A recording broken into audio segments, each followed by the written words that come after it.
All right, folks, good evening. It's Wednesday evening, and we're going to try to do some painting today. And before we get into that, I want to do a special thing on brushes. One of the viewers, Robert Willoughby, was asking me about if I would do a thing on brushes, and the problem is sitting down and actually making a specific brush video per se is probably something I'm not going to get around to doing anytime soon. So if I incorporate that in one of my painting sessions, we're going to go ahead and do that first, get that out of the way. So just bear with me for a little bit if you're not really interested in that. And let's make sure we're right side up. Okay, let's see. Are we correct now? Yep. All right, good. Almost forgot that one. So yeah, we're going to do a little thing on brushes and what I use and what my thoughts are on them are. And I know lots of people have different thoughts on brushes. Mine's evolved a little bit due to the times that we find ourselves in, but I'll let you know what I use and what I've been using. So in the past, I've always bought like bulk packs of brushes, and I mean by, you go to a store and you get 10 packs or whatever, 10 brushes for like $3, $3.80 or something like that. And I used to get mine at Walmart. And it's a folk art brand. It's available in other places. So there's other places like Joann's Fabrics and stuff in the States here that carry folk art brand. And they're basically, I think they're considered golden Taklon. So they're a synthetic brush. But they're inexpensive, and you can get them online, probably really inexpensive as well. But what I've noticed is it matters. I don't have any of these packages already unopened. I do. Here's an assortment of what they are. The ones with the black handle here, these are the ones we're talking about, and I have quite a few of them. They're synthetic, and I swear back in the 90s you could go to like a hobby store and they would have bulk packs of brushes, and they were red sable. But now you can't get natural hair brushes, at least not in this city. But this is what I would get, the bulk ones, and they were like, for 10 of them, $3.80. You can buy them online, but I want to actually look at the brush, because you can have multi-packs next to each other, and you look through them and you go, oh, this one's bent, that one's not going to be any good. They're imperfect. I mean, you're buying really cheap brushes. So that was probably like 3 years ago that I bought, I think, like 4 packs of those, and I still have them. They're still floating around in here. Then I went and got these yellow ones, which I'd got in Hobby Lobby. And again, it's synthetic or whatever, because I don't go to Walmart anymore. They pissed me off about something, so I don't shop there anymore. I mean, if I'm broke down in the middle of the desert and I have to get something from them, yeah, I guess I will, but I don't want to give them my money.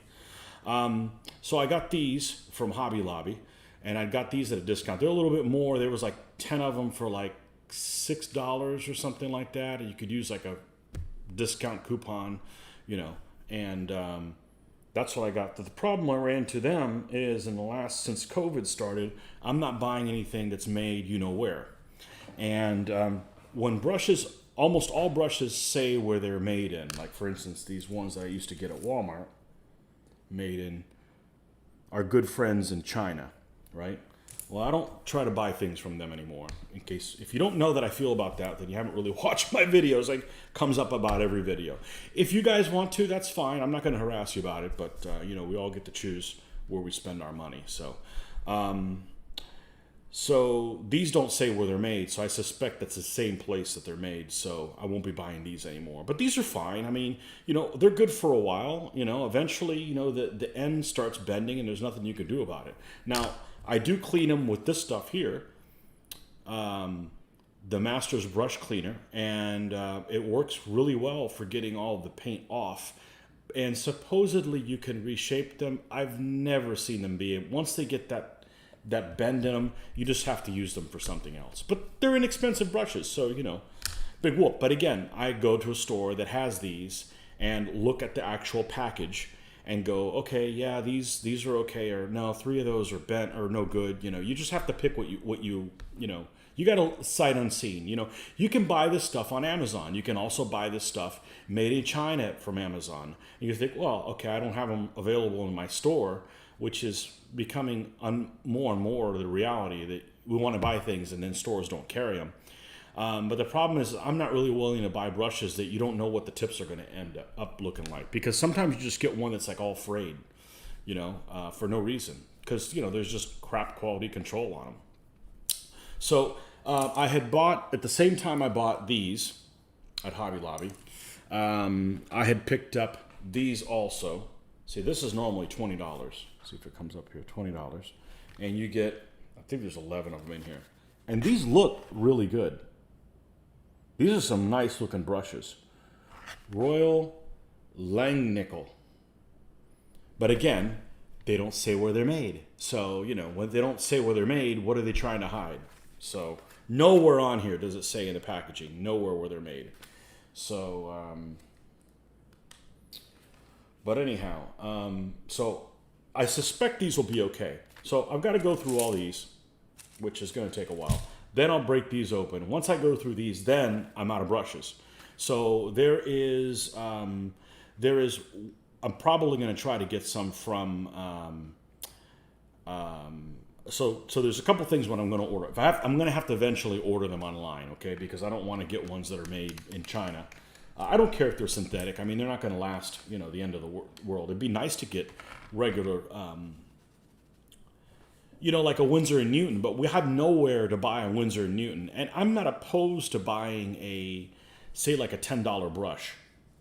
But I am opposed to buying a $10 brush without looking at it first, because just knowing that every brush is different, it's all over the place. Like, for instance, this is a multi-pack in here. And here it says, I'm going to show you the picture of it, and I'm going to read the description down here at the bottom. It includes a 20-aught, a 10-aught, a 5-aught, a 3-aught, of all kinds of difference. And I'm telling you, these are all about the same, because it doesn't matter the size of the brush. It's the tip and the maneuverability. And I tend to like liners, the liner style, as opposed to rounds, if you're doing faces and stuff like that. So forget all the nomenclature. Just go in, take a look at the brushes, and go, yeah, I like these. Will work for me, and work. So what I'd like to do is I'd like to get, when I'm out of all these brushes, I'd like to buy ones that not made in China, okay, and not synthetic, possibly. So I found both. There's a company, I don't remember what it is. I have them marked on my Amazon. I don't know if they're any good. I haven't ordered them yet.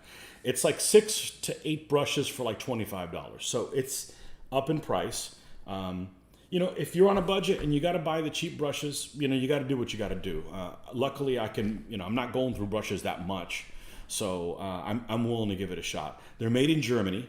And I believe they're Russian sable. But I don't, that's all I know so far. I haven't ordered them yet. And that's it. I mean, that's my opinion on brushes. The most important thing is you got to see them, because every one of them is different.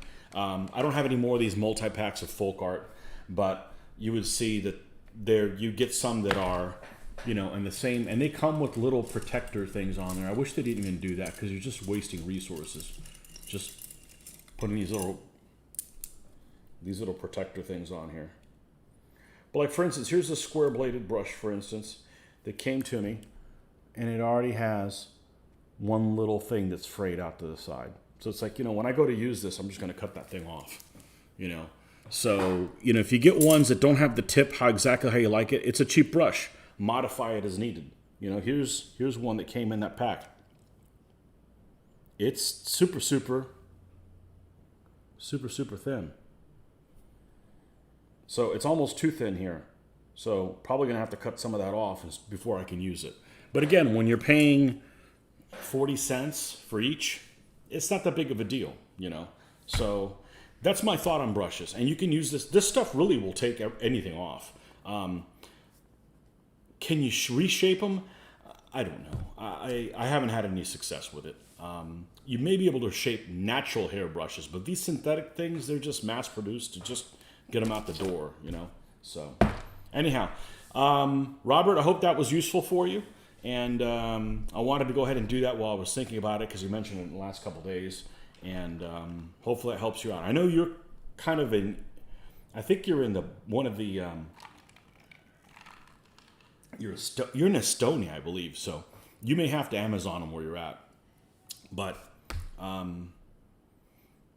that's the only fear I have about ordering them online.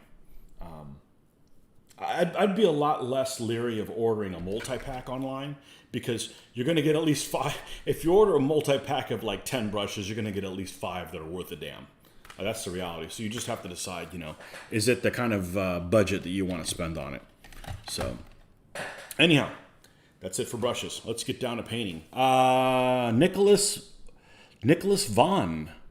Have you tried those yet? I've not. I have not tried these. And I've got so many open. I mean, I've got probably 15 more over there. And then these are the ones I currently use. And I'm notorious for not throwing brushes away.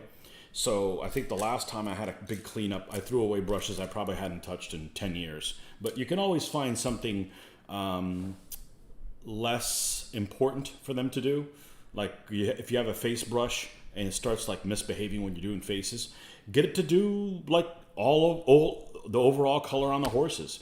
Once it starts getting really crooked, use it to paint like terrain and stuff. You know, you can always find other things to do. When it really goes bad, you can start using it to apply white glue or epoxy, and then it's like, see ya, thanks for your service, it's over. You know, but you can always find a use for something like that. But anyhow, that's my brush talk. Okay, back down to painting. Hopefully some of you guys found that interesting. If not, you can just fast forward this part, you know, like you always do. All right, let's get back to business here. And let's zoom in with the other camera. Let's see if I don't botch this. I'm a painter, not a video person. Laptop webcam. There we go. As you can see over here, some of the destruction that's going on in this room. Earlier, you could see that I've got, this is what I did last weekend, it's over here. I put that together. So we'll do a tour of my painted armies as they go in there. When I get that filled out completely, there's quite a few of them in there right now, but to be continued. But the rest of the room is, it's not under demolition, but I pulled things out of my closet because, you know, I want to make that area a little bit more accessible. Hell with it. I'll show you guys. Yeah, see, we got stuff here on the, no big deal, but anyhow. So we need to get that out. We need to get that in a situation where we can use that area a little bit better.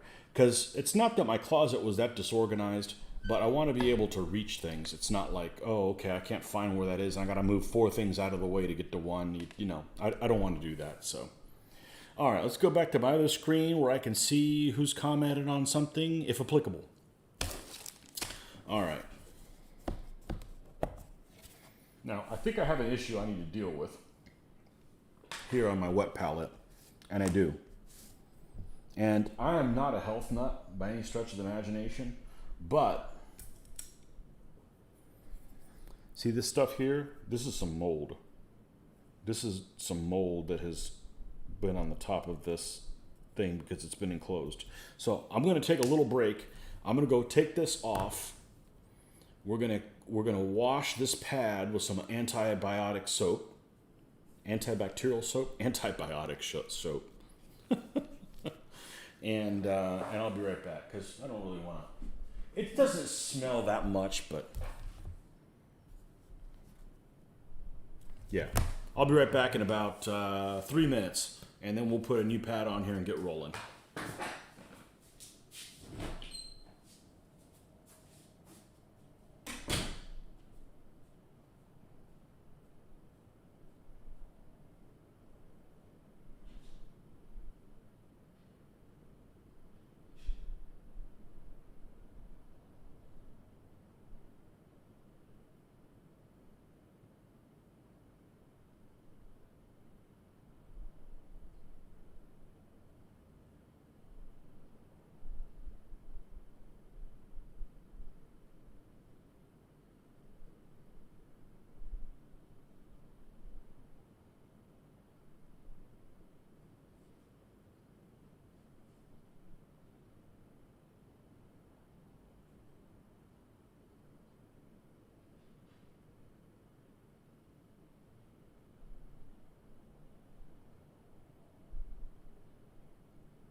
3 minutes.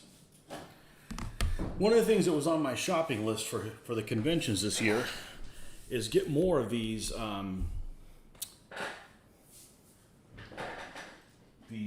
parchment paper things. I guess I could probably just use parchment paper by itself, but I like the fact that it's just cut to the right size, and I'm not going through them that much. This is my wet palette that I got, I guess, about 3 years ago, maybe 2 years for sure, maybe 3. And it comes with 50 sheets, and I bet I still have 15 of them in here. So I'm not going through them that much. Anyhow, I wouldn't have changed that one, but yeah, mold on there, I don't know about that. I don't know if I want to keep that going. All right, so we're just going to put this down. Where's a handy dandy card? There we go.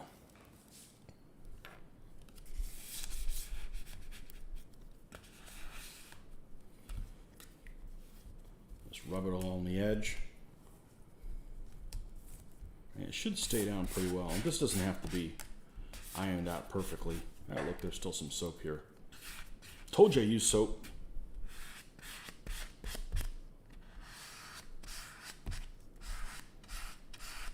I think that's probably the first time that's happened. Oh well, no big deal. Some people I think have said, if you add something to your water, you could do that. I don't. That's a whole lot of drama for something that's happened one time.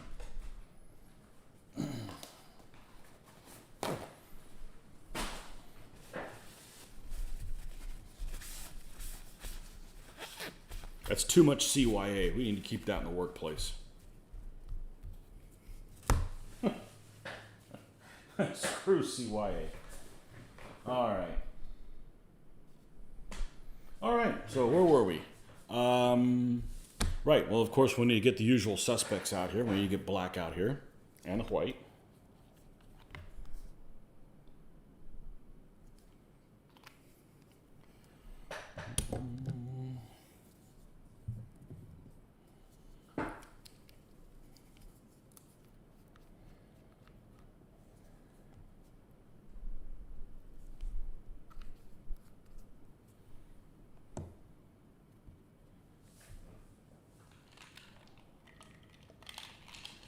And we're going to be doing, most of these guys are heavy on the flesh. So let's get our flesh things out here. Let me make sure the microphone, everything's still, yeah, we're good on the microphone. Okay, cool.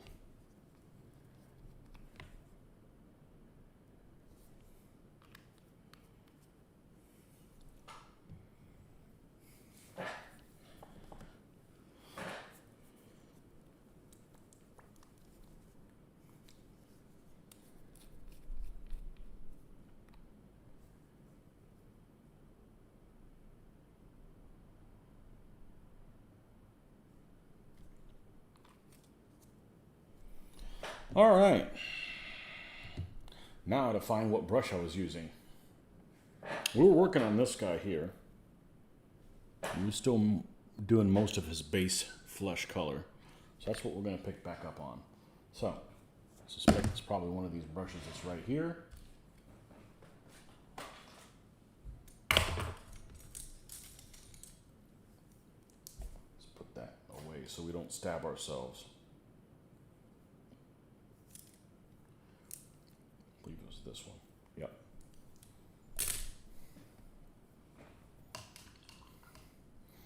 And the magic liquid, which of course is Vallejo airbrush cleaner.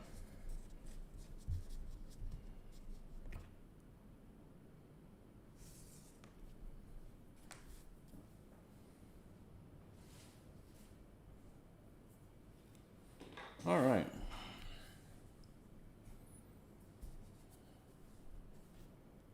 And this, I swear, this helps the brushes last longer. It's just keeping them moist. Just freaked out the people that have a problem with the word moist. I didn't know that was a thing, but yeah, it's apparently is a thing. Lots of people don't like the word moist.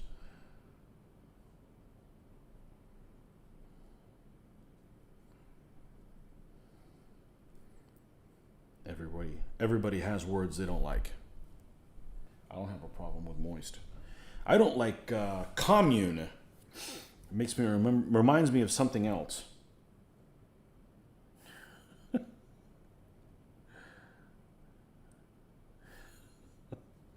I'd rather be moist than in a commune.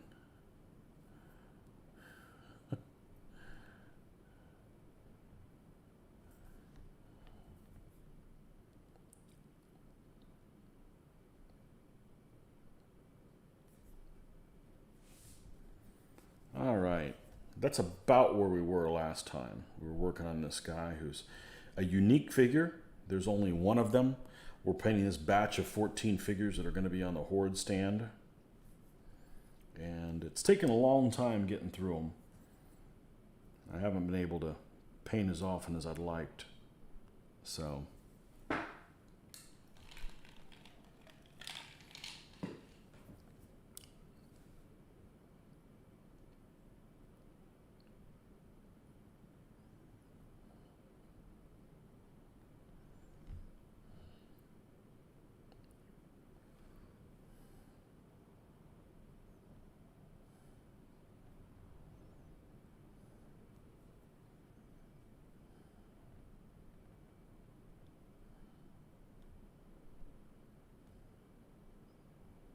know what this guy's doing, hunched down like he's going to stab underneath somebody's shield or something.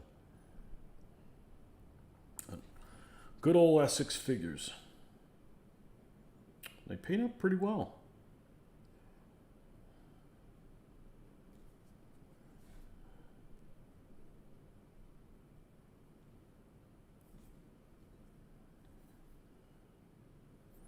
As long as you don't get a guy with an odd pose, because they certainly have some guys that are posed oddly.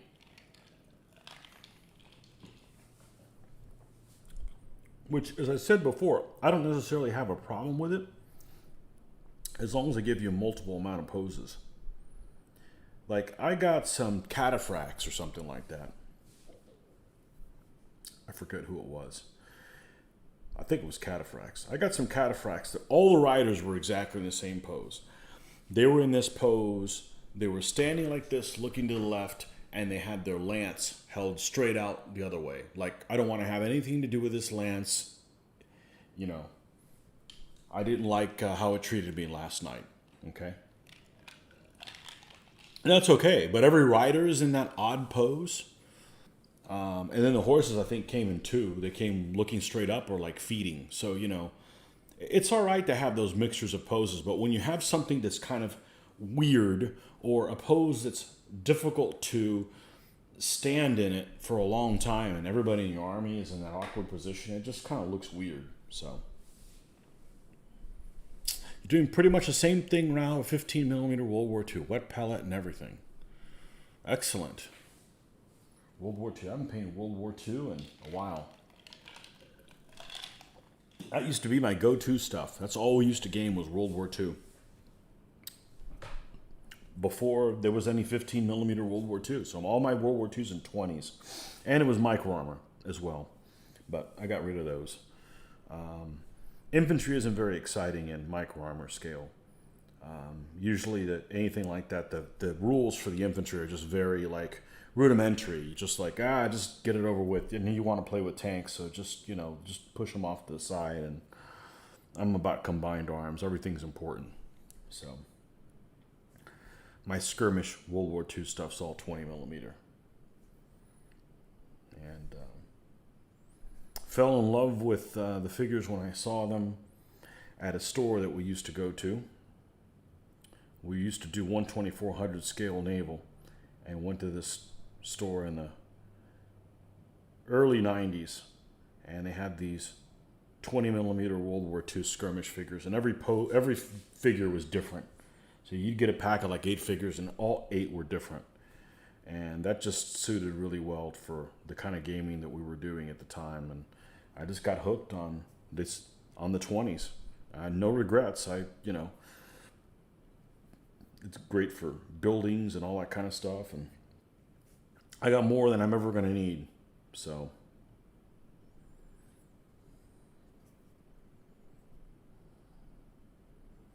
but I can get my World War II fix doing other stuff with that's not miniatures. So But yeah, I'm still what I would say I'm a World War II gamer. But you know what I want in a World War II game is I'm super anal retentive, and it's not very playable. But you know, I'm not a bolt action Flames of War kind of person. I've played those games and just left me wanting. So I've said it before. I may not play another World War II miniatures game, and that's okay. That's all we used to do. I'm enjoying painting these brighter colors, and I remember doing World War II. My big gripe was like, man, I wish this picture had been in color. And now you start doing ancients, medievals and ancients. You're like, man, I wish we knew anything about this civilization. It really kind of puts things into perspective. See, this paint's sticking to here, so let's go ahead and take some of this stuff off. I don't know why. That's all we used to do is World War II. I used to say World War II is a perfect balance between brute force and technology. Anything more modern than that, there's too much technology and too much brute force doing anything else. But, you know, it's really that's what I grew up, that's what brought me into historical gaming was World War II. Watching old movies in the early 80s on TV.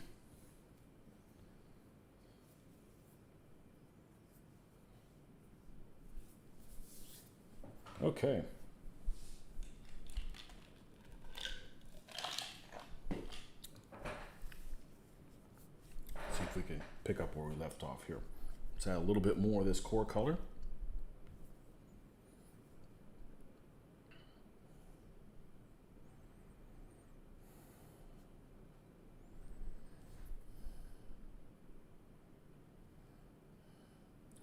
You started off playing Command Decision back in the late 80s for World War II.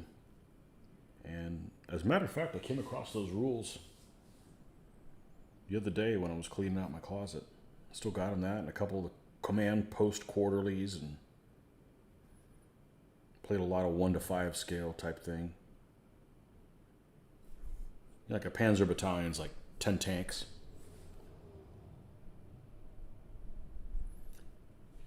10 figures, 10 tank miniatures, you know, at full strength. Obviously, it depends by time period, but generally that's how they're represented. We played a lot of that. Like the Western Desert and like the Russian Front.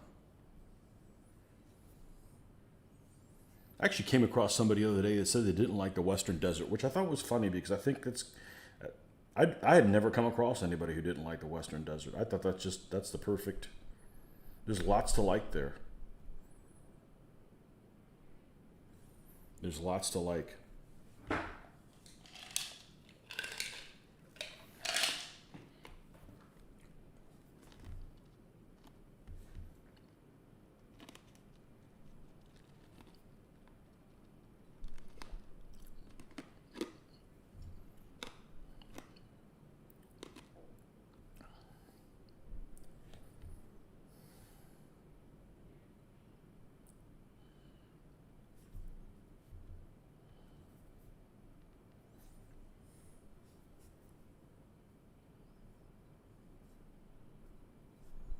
Say a little bit of this for lightning.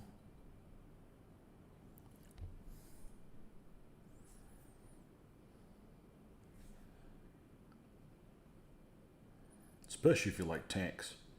There's a lot of environments where, yeah, they operate in combined arms, but they definitely were more...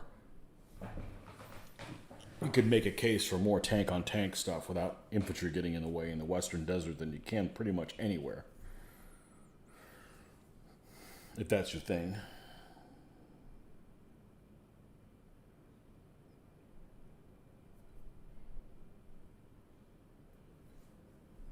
Crusaders and honeys and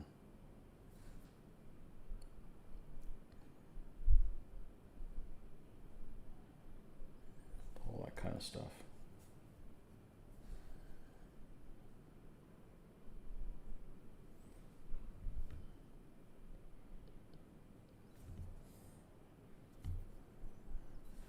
Of course, if I had to do that again, I'd probably play some kind of a game where you would have a counter for all your tanks. Well, if I had to play a 1 to 5 scale game, I'd probably make units that were like this size. And I would put all 5 tanks on there. And then probably do it in, what is it, 2mm, the Pico armor. So all the tanks are represented there, and then they can be like in a little formation. So it'd be moving around these like dioramas and stuff like that. If I had to go back to do that, that's probably how I would do it.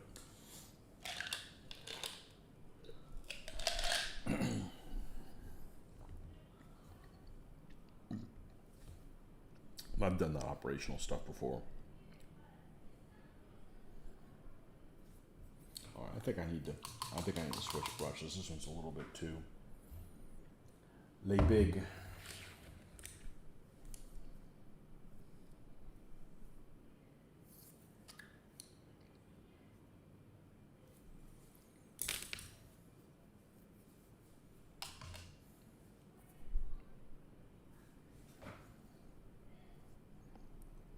And the other problem I tend to do is sometimes I don't put enough paint there.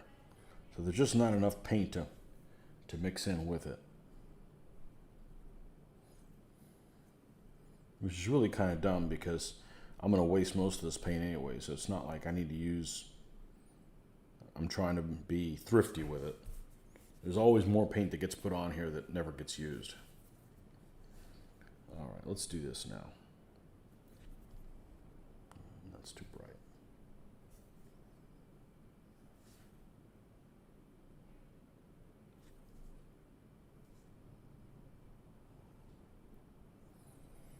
Anyhow, hump day. 2 more days.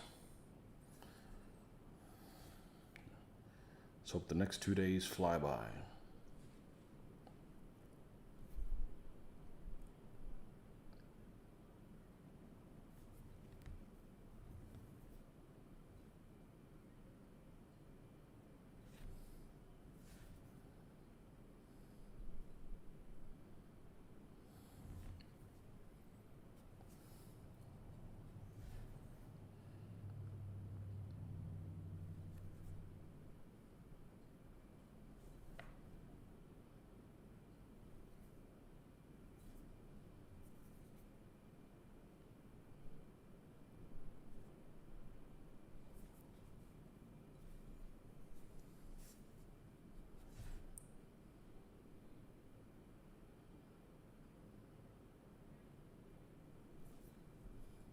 All right, put a little bit more lightener on here.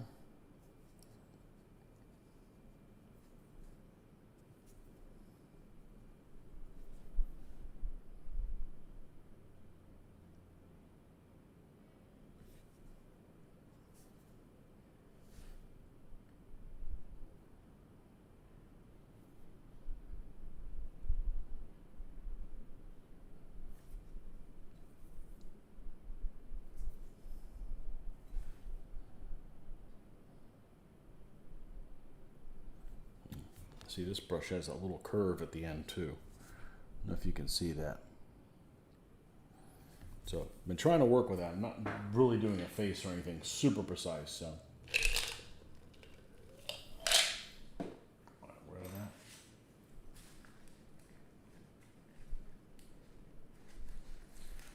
So if you guys are one of the ones that watch on Saturday, I have a feeling that there's going to be a lot of painting this Saturday.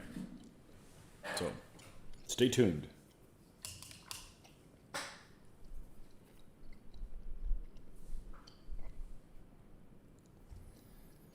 This takes a long time to work on this stuff.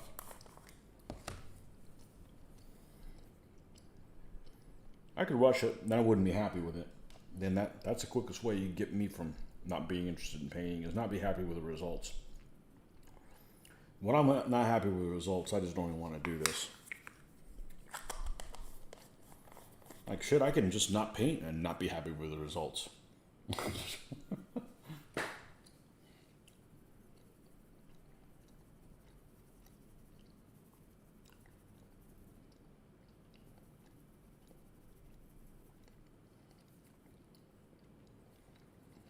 Still got some stuff on here.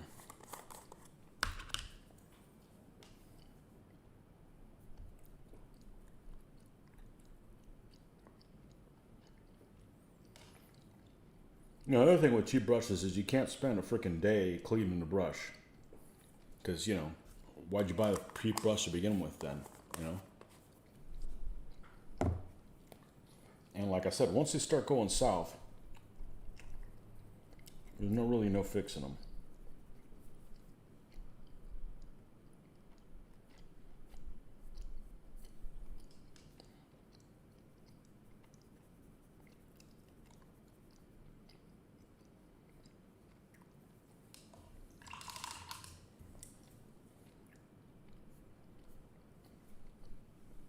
Got just about everything on there. All right, enough of fooling around with these little good-for-nothings. Let's break a new one in. Yep. Yeah, see, look at this cheap-ass brush. I don't know if you could make this out. It's got a bend in it. Well, you get what you pay for, you know?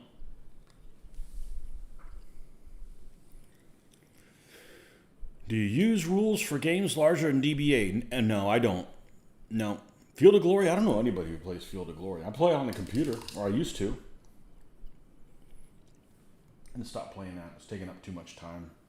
It's like, oh, cool. I wake up in the morning, do some painting. Nope, I got to do my turns. Damn it.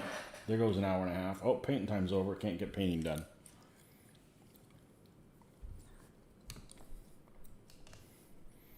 DBMM. Picked up the rules for DBMM recently. Not to play it, but to, you know, get ideas for some historical scenarios I think that we're going to run. There's lots of cool stuff in there. Bigger armies, just more stuff to paint. And that's not what I got into DBA for. I got into DBA, not a whole lot of paint. And if I wanted to paint more, I just build a different army. And it doesn't suit everybody, but that's really, for me, that's what works.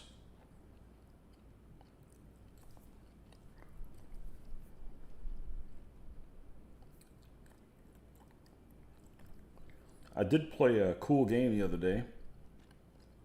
Mitch had been wanting me to get me to try. And that's a game called Amorites. And this is like 1700s type of combat. And it was pretty cool. It was kind of lots of different ways to skin a cat. Not a period I'm necessarily interested in. I think it covers like, it goes like 1680 to 1780.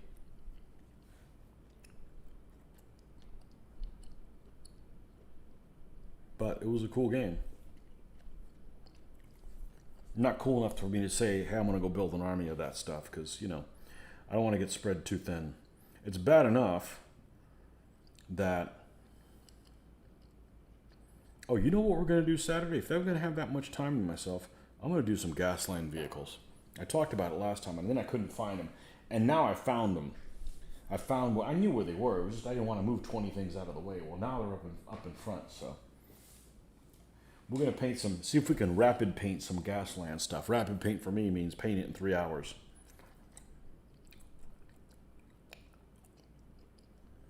You know, and not spend a whole lot of time taking it apart. Which is honestly is pretty dangerous to begin with. With that high-speed drill that close to my fingers. Now, I need to keep my fingers in my eyesight. Thank you.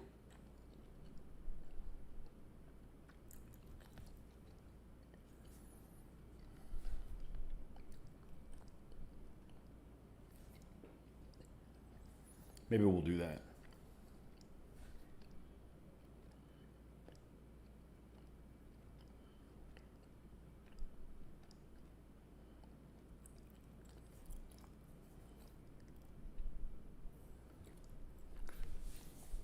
And I found something that I was talking about on Sunday with Marco.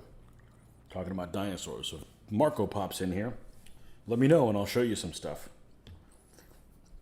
I found you some stuff I was working on before I split off. Had to go in a different direction, unfortunately.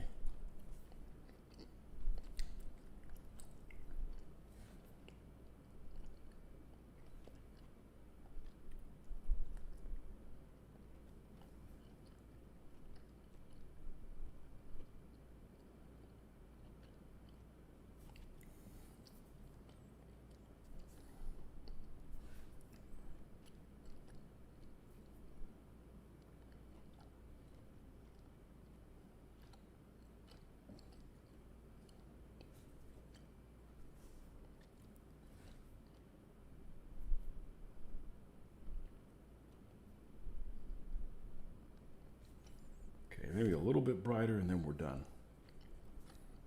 A few select areas.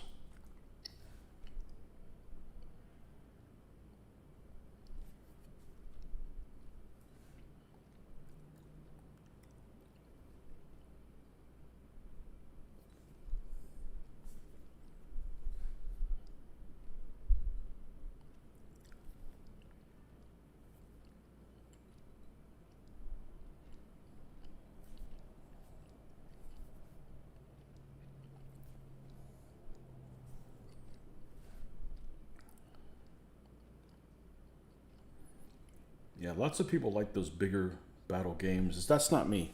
I would rather play 5 games, 5 small games than one big one that may not finish. And the big thing about DBM is I just don't have it in me to play 100 games wrong. That's what it's going to come down to. And play the game that many times wrong, because there's going to be so much stuff that we're going to miss going through it. That's just really unsatisfying.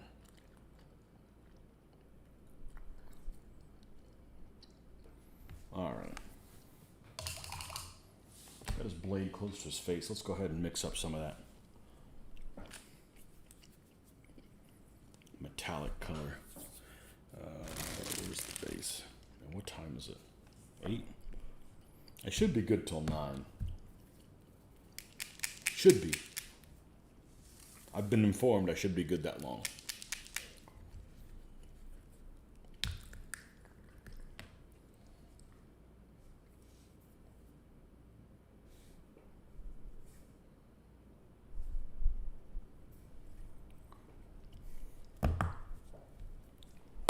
And just getting some steel type color and some bronze. And I'm going to mix them together to make the bronze blade. Just having a blade that's all this bronze color just doesn't look right.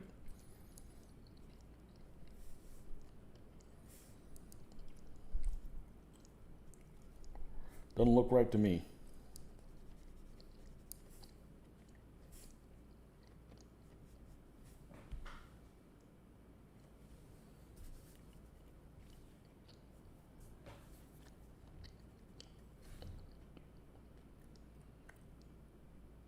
And the nice thing about a quick game is, let's say you find yourself in a situation where you're playing a tournament against somebody you really don't want to spend a lot of time with. Well, you're only tortured with them for about 50 minutes. But to have a play a game against somebody who's whatever it is that they are, and have to deal with them for 4 hours, yeah, it's not my idea of a good time.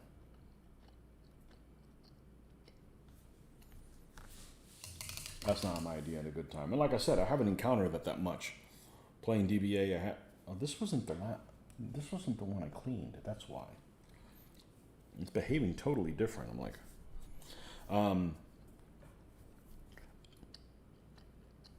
I haven't experienced that many times. I've only encountered a handful of people, and by a handful I mean I think 3 that I'd rather not see on the battlefield again. So it's really not that common of a thing.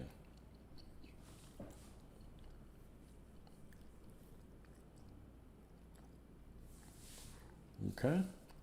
And let's paint this thing white. And let's get some brown to darken that in. Not that one.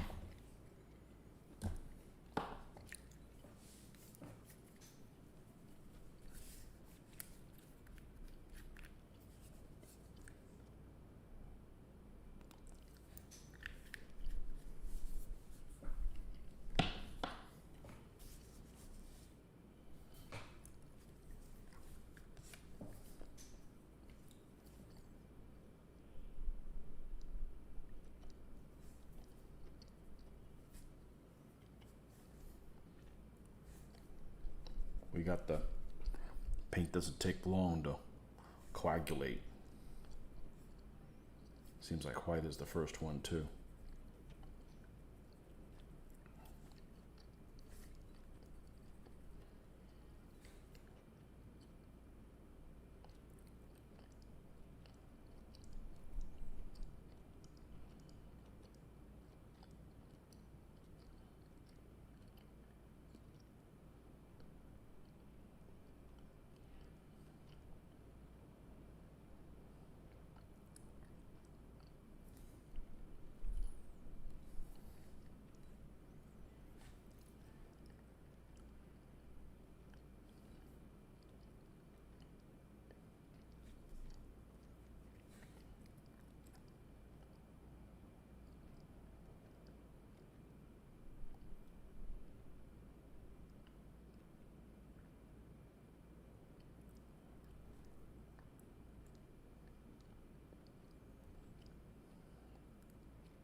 So yeah, what I was saying is I was on my shopping list to go to convention and get some more of these, so it wouldn't run out. But I think I saw they were available on Amazon if I need to.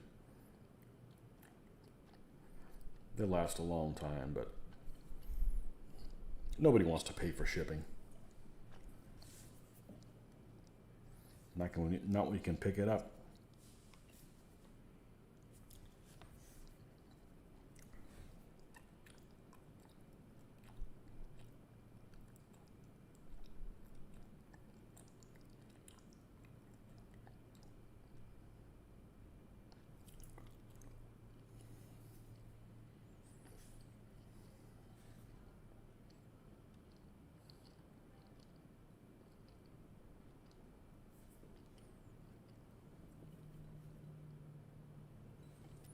But gotta give you a bit of a wait for another show.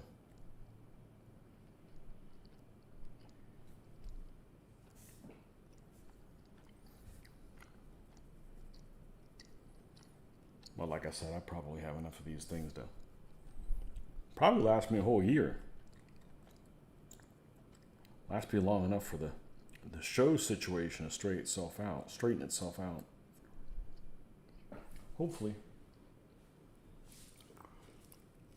You just learn that there's a point where you can overthin your paint on the wet palette. It becomes liquid enough that the palette absorbs it. Interesting. You did that yourself? Yeah.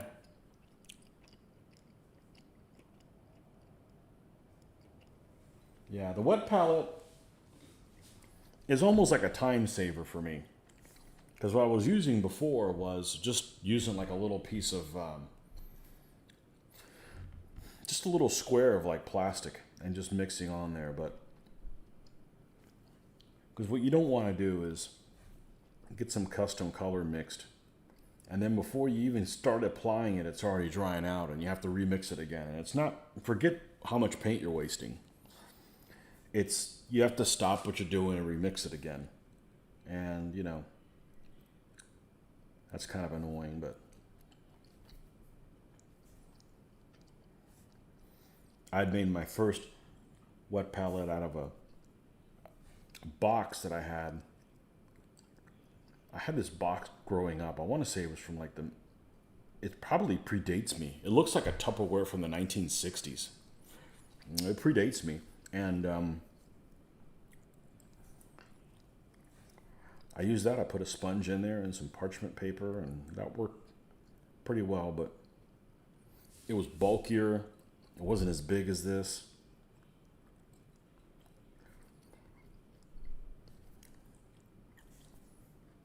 I remember when I bought this thing, I'm like, it's $50, man, that's a lot of money. I'm like, well, here goes. And I'm like, now if I know what I'd pay $200 for it. Not really, but you know what I'm saying. I've gotten my money's worth out of it. No point in paying $200 for something that just sits there, you know. You're using paper palette plates. The ones with the thin, shiny plastic coat were the beast. Yeah, you know what I was, you know another thing that doesn't work really well? They sell those, and I don't have any right here. They've got like those mixing things that you can buy. They have a bunch of these little spots on them. Like there'll be like a plate and it's maybe this big, and there's probably like 20 of them all the way around. Whatever plastic it's made out of, even the crappiest paint, like craft paint, sticks to it, and it's hard to rinse off and get clean. Like even this stuff. I still got paint that got stuck on here. And I tried to wash it off and it had already set. So, yeah, that's the problem with doing stuff like that. Even the crappy craft paint, you know.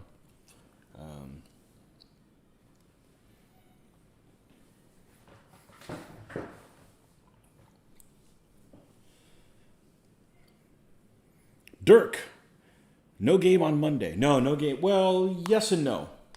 So I didn't know what time I was going to make it because Monday was a zoo for me, as is usually the case.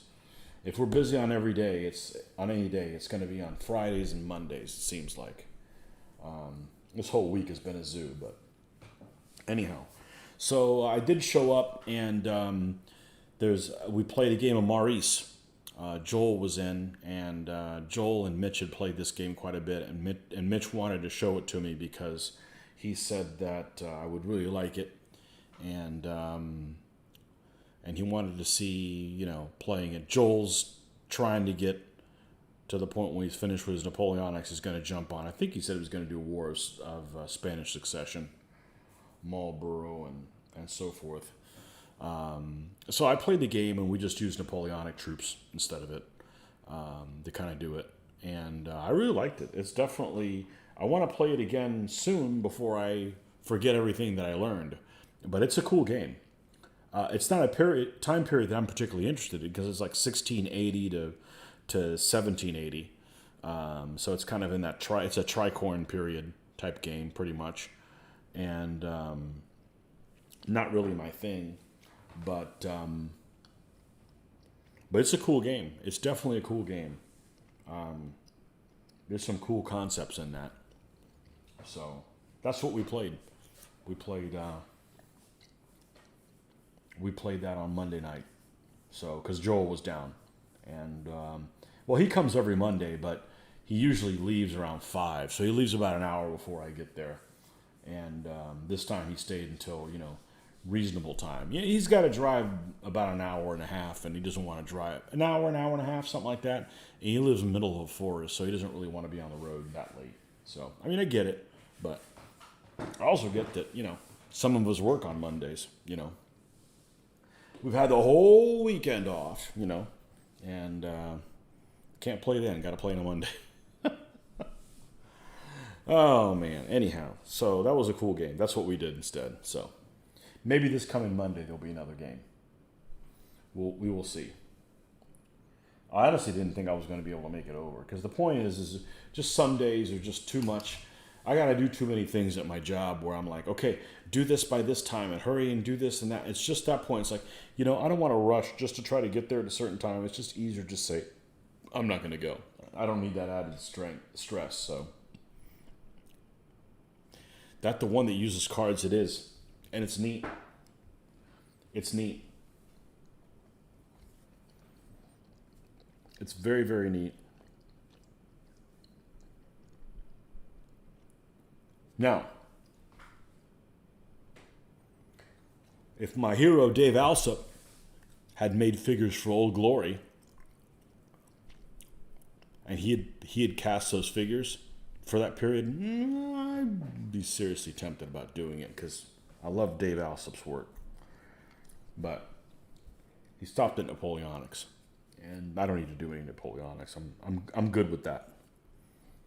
Napoleonics and American Civil War, and I'd do Napoleonics before I do American Civil War. I'm flat not interested in American Civil War at all.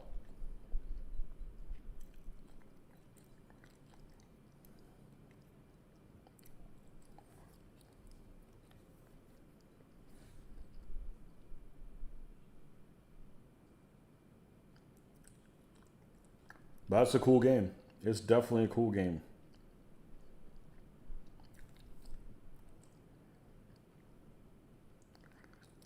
There's lots to like.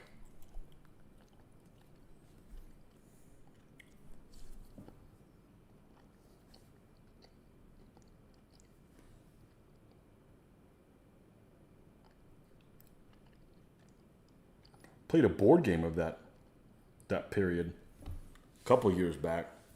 I guess it was a while ago now.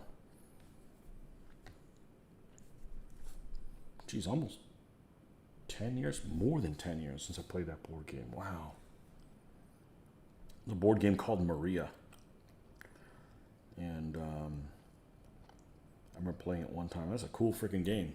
Like a 3-player game. And one guy has to play both sides or something like that. It's really interesting how it is, but I only played it one time. Again, it's a card-driven type game as well, but it looks real pretty. But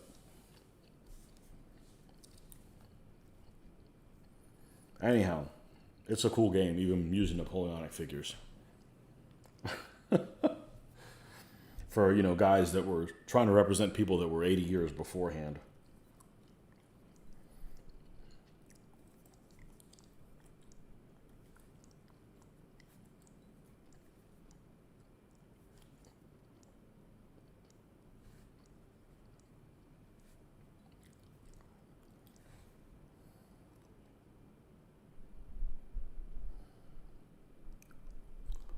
Must be your lunch break, Dirk.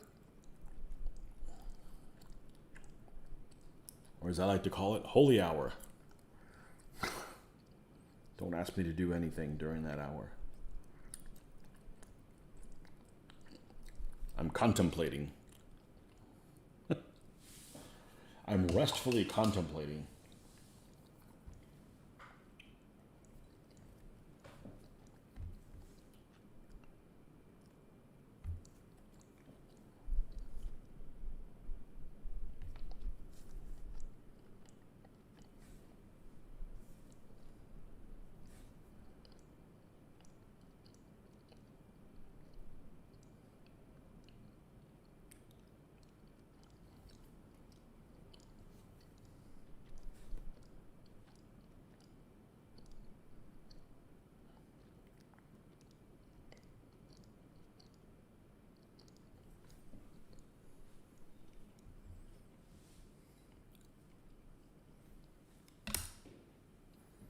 Yeah, the card-driven thing's cool.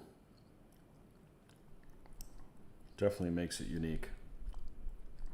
But it's also extremely limiting because most of the time you can only do like order one group to do something. So, but it wasn't boring.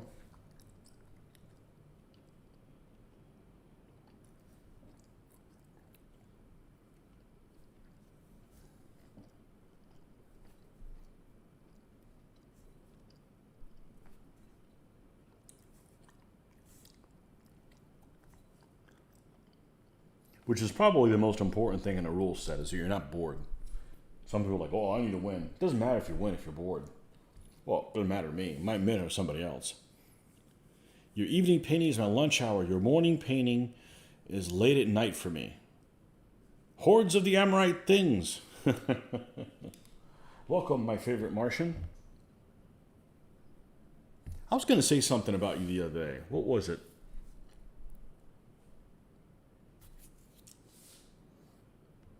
Something about John Carter. Wasn't the movie. We talked about that. It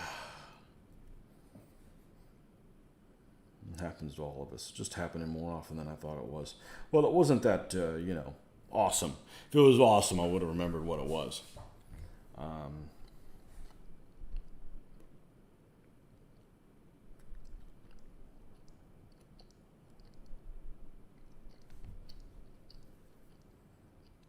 Yeah, I don't remember what it was.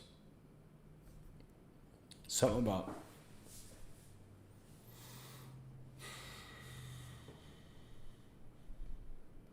I don't know what it was.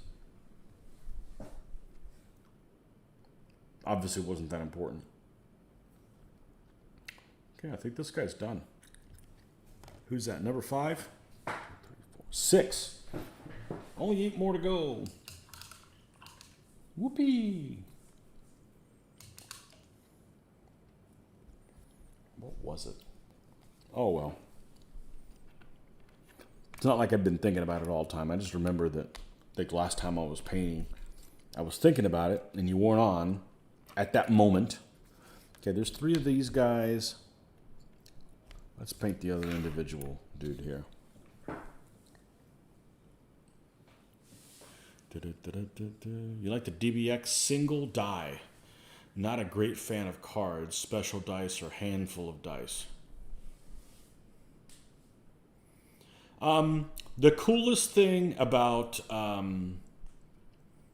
Maurice is that you figure out what your number is, and they encourage you to put your dice behind the unit, and then you roll your other dice and you match it up. So it does them. The math is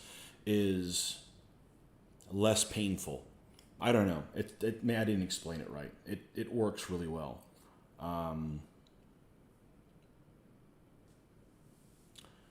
Yeah.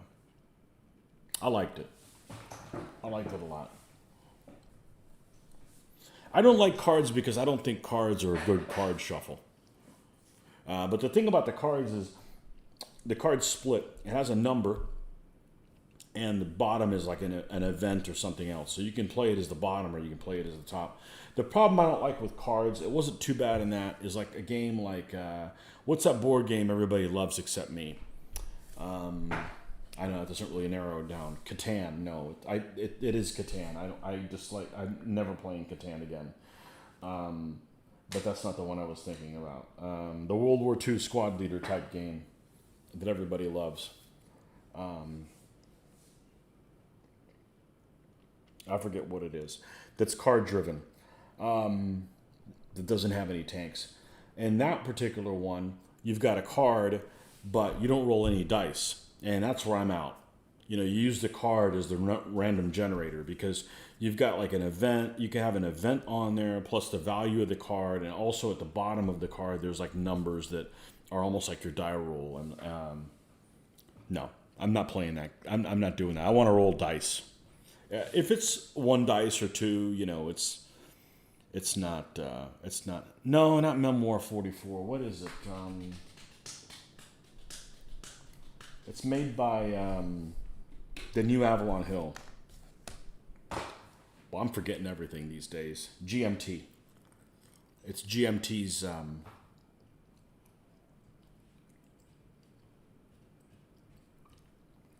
I forget what it is. Somebody will say, it's a very popular game. I even played a couple games of it. A guy that I knew ran it. Mitch and I played, and I couldn't stand the not rolling your own dice. Because the reality is that there's a couple things about not rolling your own dice. I don't think that shuffling you get a good mix. I'm just a shitty shuffler also. I'll admit. And the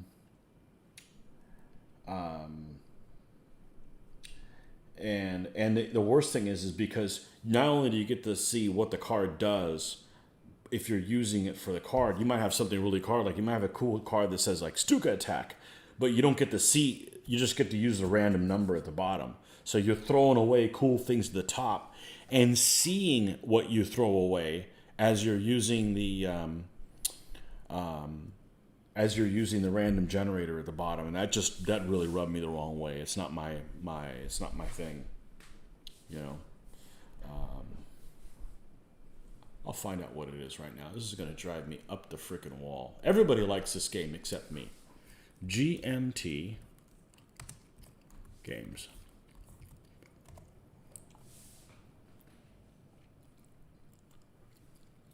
It's going to drive me bananas if I don't find what this is.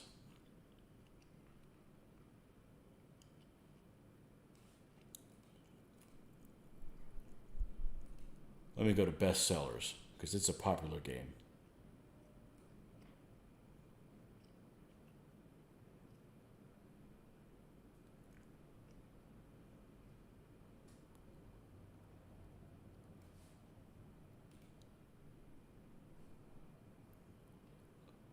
I still can't find it.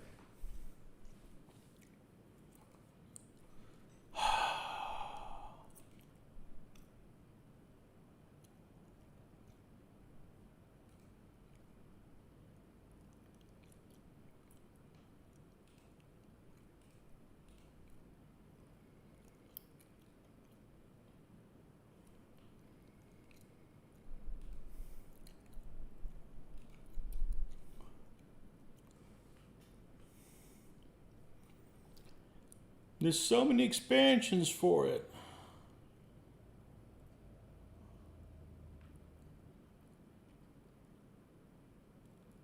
Combat Commander.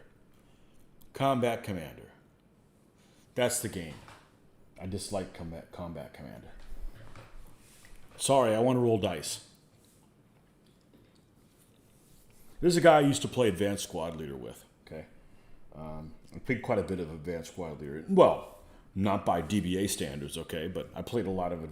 I played, I don't know, 60 games of Advanced Squad Leader, maybe 70. I liked it. I didn't like the bell curve. I don't like 2d6. Like Battletech and stuff that uses 2d6. I do not like the bell curve. But anyhow, I dealt with it. It's a fun game. I don't think it's that difficult. I think DBA is much more difficult than Advanced Squad Leader, at least back in the day. You know, now they've just added so much stuff. But anyhow, this guy was an avid Advanced Squad Leader player in town. And I'm like, cool, I'm going to go over there. And he had all the expansions and everything. But they had this thing for Advanced Squad Leader. I believe it was even a DOS program. It was called ASL computer aided, whatever, computer aided ASL. So, you know, like it would make sure that you rolled for weather at the right time, or if you rolled a certain number that you made sure that your weapon didn't. Just kind of reminders and kind of guided you through everything. Had minimal graphics, nothing extravagant, nothing exciting to look at. But if you're playing a game that maybe has a lot of weird stuff in it, it would be really useful. But just a standard game from what's that first module that's the Russian front? Whatever the hell it was, you didn't need all that stuff. But anyway, so he wanted to use this computer aided ASL. Well, there's a function in the computer aided ASL that it could automatically roll dice for you. You press the space bar and it rolls a dice. And he was like dead set on he was going to play that way. And I'm like, you know, we could just roll regular dice, and then, you know, in a bowl here, and input the numbers. And he wanted to roll with he wanted the computer to do all the rolling. And eventually I'm like, I just didn't feel like playing it anymore. I'm a big fan of rolling dice, you know, and I don't care about whose dice I use. You guys have seen me in a video. I don't, you know, dice starts going south. I don't care. I keep using it. That dice doesn't get a day off. I don't believe in none of that crap. You know, I just like to have your own impact on it, you know. I think it's an important part. Whether you roll buckets or not, I don't know. Maurice wasn't really buckets. You roll per stand. So every unit's like 4 stands. So the most each unit you're going to roll is 4 dice. You know, in close combat, you're only rolling 1. But in shooting, you're rolling 1 dice for each. So it's not over the top. I liked it. I really did. I really did. Luckily, not enough to paint my own stuff for it, but I've come to realize that I can't do everything. As a matter of fact, I can't do most things, so I need to just focus on what I'm gonna. There's a reasonable chance of me getting a painting and getting up on the battlefield. So that's what I need to focus on. Combat Commander, it's really popular. And people love it or hate it. And some people don't like it because there's no vehicles in it, or they're really abstracted. Some people don't like all the random events that can happen. We like all that stuff. We just like to roll dice. You know? Studio WGS, coming to you from Malaysia, the land of Hot Wheels. Welcome. We got to do some of that. We got to do some Gaslands this weekend. We got to do some Gaslands painting this weekend. We got to do the fast Gasland painting. I mean, I got to be able to get a car done in a day. So, because the Gasland stuff that I painted, yeah, my vehicles have taken 20 hours, 25. Honestly, I haven't kept track. It was just way too long. I need to use some dry brushing and not do everything on layering,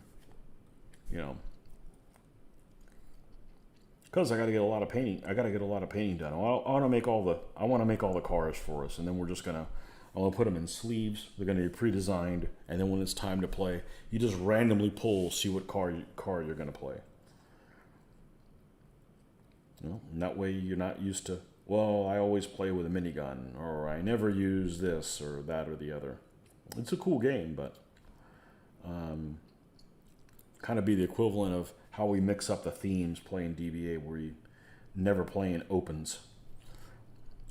We never play opens.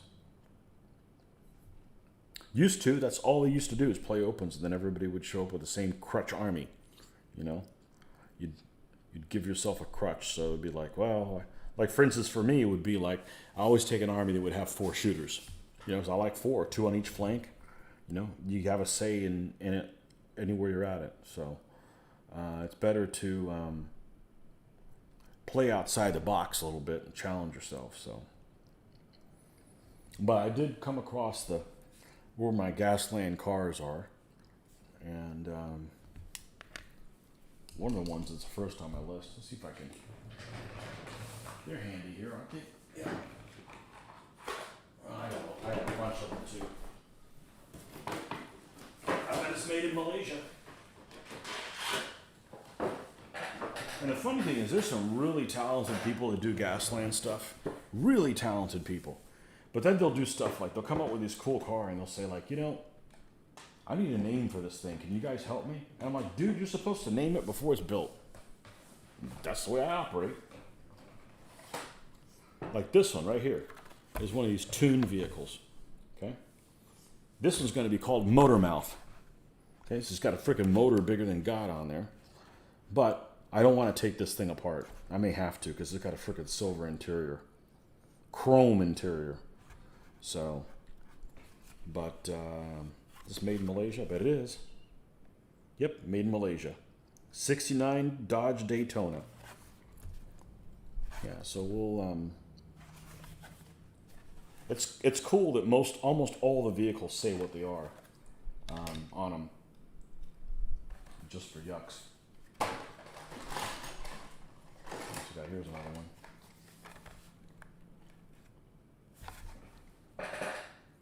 This looks like something the rednecks would be driving around in. Yeah. Anyhow, we'll do some fun stuff with that. Here we go. Here's a fun one. I got big ideas for this one. Look, it's got a toilet bowl on the back. So, anyhow, this is going to be something that spills out of the back and is brown. So, anyhow, oh, look at his teammate. One carries porta potties. I'll tell you, this is a hell of a freaking fun game. And you can, it's all about laughing. And I think that what was happening is we played it like 6 times. But, we wouldn't we got guys, most of the guys that we play with are guys that don't design their vehicles ahead of time. So we show up, we don't know who's going to show up, and we spend the next 40 minutes designing your car, which everybody ends up getting about the same type of vehicle. They don't do any extreme type weapons or things like that. And I think the way forward is, and they don't paint any of the vehicles. So the way forward, I think, is I'll paint all the vehicles for everybody. And oh, this one. Here's one that I almost got done. I don't know if I'm going to keep the back of this. This is what I'm going to do. This is the next one that I'll do. This is actually already modified. See if we can get it where it's got a little bit more light on it or whatever. Obviously, we still need to cover some of it in black. But this was some kind of an oil tanker or whatever. Okay. Put a cannon up here on the top. And this is just a piece of plastic. Big old engine in the back. Just for look. And this guy is the gas hole. That's what this guy is. This is the gas. Oh, we added something to the front here too.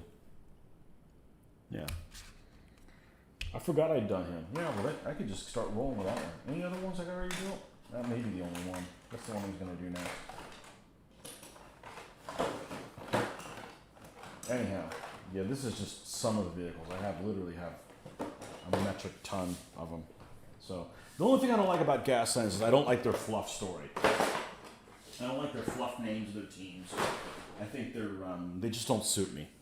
They're a little too, lame. But that's the easiest thing you can change. So you got one of the teams. Actually, we've never played with teams. One of the teams is like the Speed Demon Japanese type team called Miyazaki. And right off the bat, I'm like, nope, it's going to be rice burners for me. It's going to be the rice burner team. So they're all going to have Japanese import vehicles. I'm a big fan of those vehicles anyway, so paint rising suns and stuff on them. So anyhow, make it a system where the cards are already made.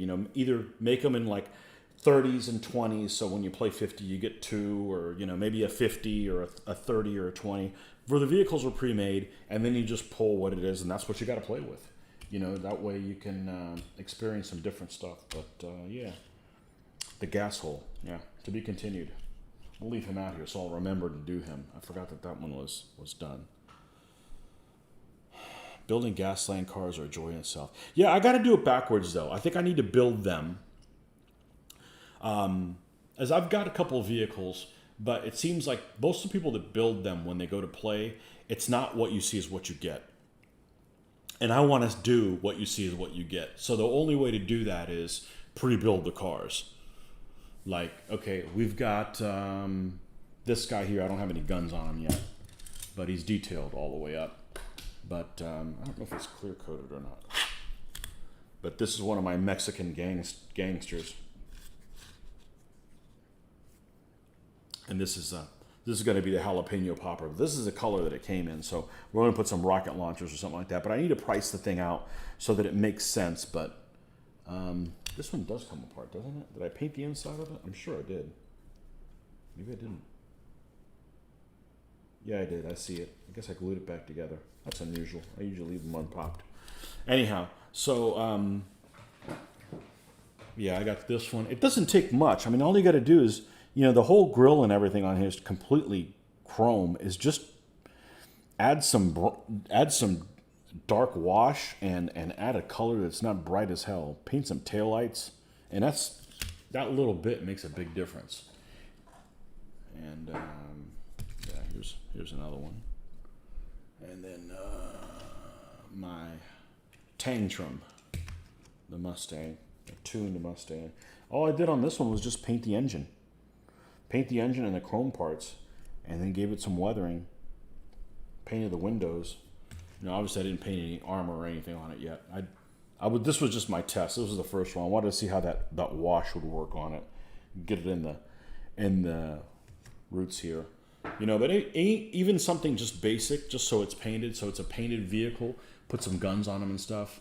You know, that should be a big improvement than just playing with the cars unpainted. But have I tried any of the other Osprey rules? I have not. That's not true. That's not true. I have played Lion Rampant. I don't have the rules, but I played it, and I liked Lion Rampant a lot. But honestly, the thing I don't like about Osprey rules is the books are too nice. Like the Gaslands book is gorgeous. It's like I don't even want to open it. But I bought it on PDF, so I don't have to destroy my rules. It's so nice that it's hanging out over there. It's a beautiful book. You know, much too nice to just be trashing it by opening it and flipping through the pages and ripping one, or, you know. I don't know. I know I'm anal retentive when it comes to stuff like that, but I like to try to take care of things that I have, because I've not had stuff before. Obviously, it was a very long time ago, but still, you know, you got to take care of the things you have, because, you know, you spent good money on them. So I don't like seeing a ratty book. Anyhow, more Malaysian fun coming up over the weekend, hopefully. Oh, by the way, is this one made in Malaysia? You betcha. It's called Fast Gassin'. Oh, it even tells you what year it's made in, 2018. Yeah. The gas hole. Yeah. That might have to be a 50-pointer. Anyhow. Yeah, lots of people are really talented in painting. They're just not good at coming up with names. I don't know why. Like I said, I name them before I build them. So.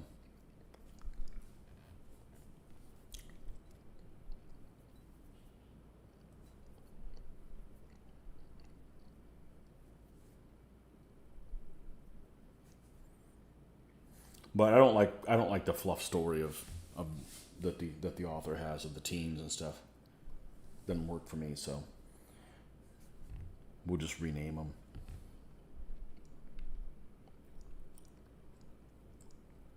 But it's a fine game without the teams. They could all be independent people. You know, they don't have to be batting for a team, so.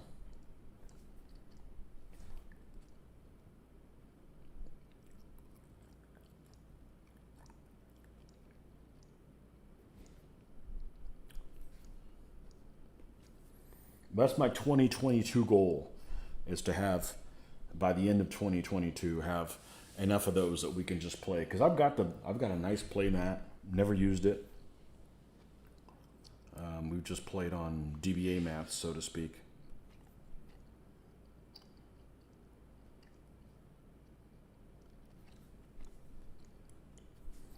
It's a fun game. It's a fun game trying to figure out how you're going to manage those dice that you roll. You know, that's always a challenge sometimes.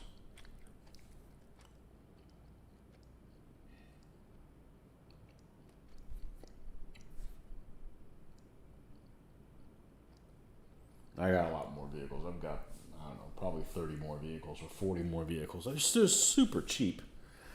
You know, and half the fun is you go to the store. Well, I haven't bought any in like 2 years, but half the fun is you go to the store and see what they have. You know, it's just even if you don't buy any, it's just going to see what, you know, what they have there. So.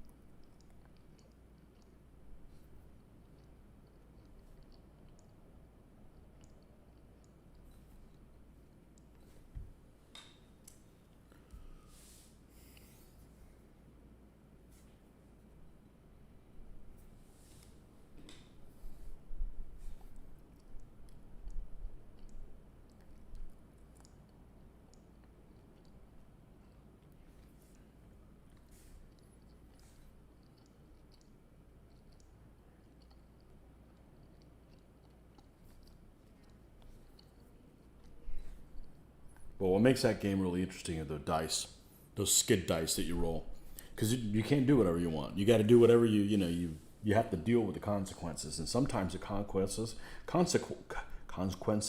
No, sometimes the consequences are just really funny. The stuff you have to choose from, you know.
I have the distinct feeling that this brush I'm using is not the one I was using on the other figure. I wonder why that is.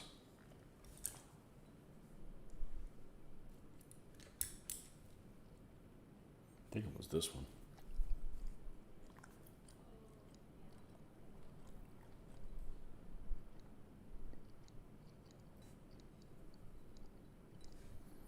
I think it was this one.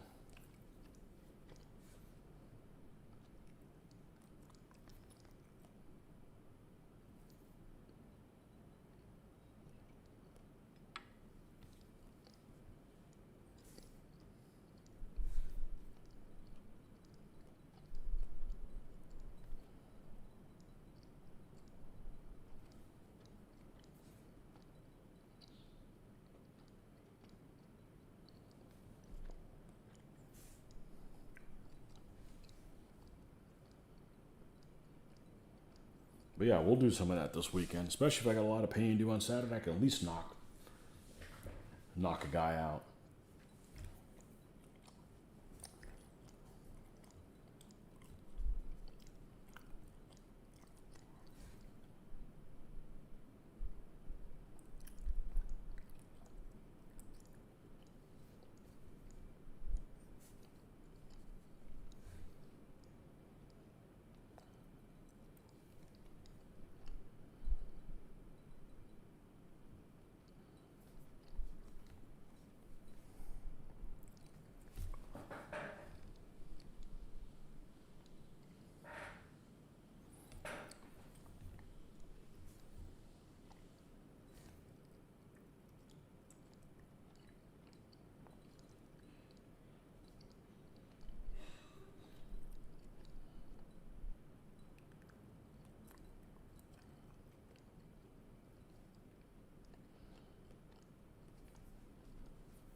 girls might be ready for me.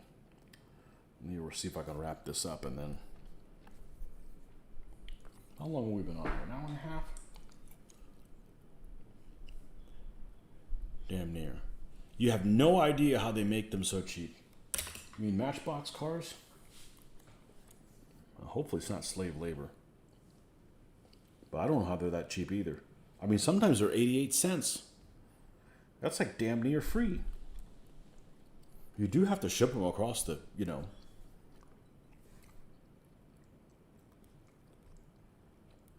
I mean, and they're damn near every one of them's made in Malaysia. I'm done with this. I think damn near every single one of them is made in Malaysia. Which, as far as I'm concerned, is a damn good place to make them. Let's see. Toilet bowl. It's a Hot Wheels.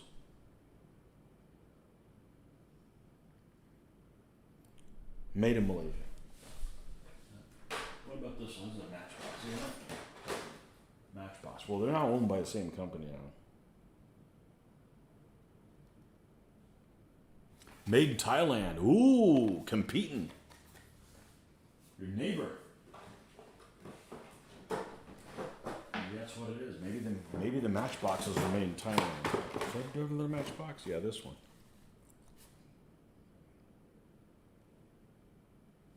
Made in Thailand. I got this one. I think this was like 50 cents when I got this. This is, I want to get the scooper for the front. We're going to put that on something else. Matchbox. Is this Thailand? Yep. Matchbox are made in Thailand. Hot Wheels are made in Malaysia. Matchbox. Thailand. Yep. Yeah, that's what it is. That's where the split is. As far as I'm concerned, it's no problem buying stuff from those places. There were all these Gaslands upgrade kits by the indie makers. Yep. I got some one of guns and parts and stuff. That's where this cannon off the front came. It was for a game called Auto Duel that actually came out a little bit before Gaslands. And that's what I thought I was going to get into, and then Gaslands came out, and I'm like, oh, okay, well, this is really popular and a lot of support behind it. Let's play that. And honestly, I love the dice mechanism about trying to manage your hand and stuff, so. Okay, well, I'm going to go ahead and wrap it up here on that note. But if you guys want to watch the first 5 minutes or so, 5, 6, 7 minutes, something like that, I talk about my brush review. Someone asked me what I do about brushes, and that's the first 5 minutes of this feed. But for the rest of you, we will catch you guys later on this week, definitely on Saturday. So hopefully you can enjoy the rest of your week and do some painting of yourselves. So we'll catch you guys later on in the week. Thanks for stopping by, folks. See ya.